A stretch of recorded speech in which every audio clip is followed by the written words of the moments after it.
Hello नमस्ते है शिवानी सबै मेरो फेसबुकका सम्पूर्ण साथीहरूलाई है। साथीहरू अब लगभग अहिले 5:30 भइसक्यो है। अहिले त दिन पनि छोटो छ र छिट्टो रात पर्छ र यहाँ हेर्नुहोस् टेरेसबाट त्यस्तो खालको नजारा देखिन्छ है। यति बेला चाहिँ अब 5:30 हुन आँटिसक्यो। यहाँ हेर्नुहोस् पारी पारी चाहिँ प्लेन साइडहरू हो, सिलगढी खरसाङहरू देख्छ होइन। यो रात अलिक लाइन भएकोमा चाहिँ यो चाहिँ यतापट्टि चाहिँ मिरिक पोख्रेबुङहरू देख्छ है।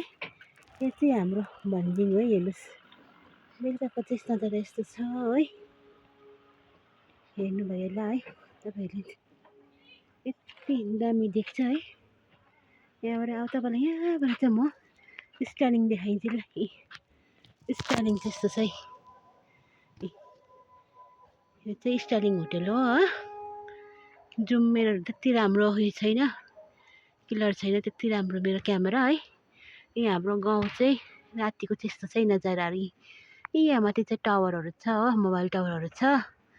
हाम्रो गाउँ चाहिँ यतिको छ। हाम्रो गाउँ भन्दिङ चाहिँ देख्नुभयो है, स्टार्लिङ हो है। यो पारिको चाहिँ यस्तो दामी देखिन्छ। घाम अब डुब्नु लागिसकेको।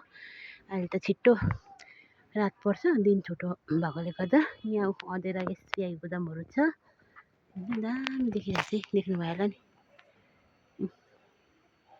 यति दामी देखिरहेको छ बेलुका। अहिले त दिन पनि त राम्रो हुँदैछ है, त्यसले गर्दाखेरि है। साथीहरू सबैजनालाई गुड नाइट।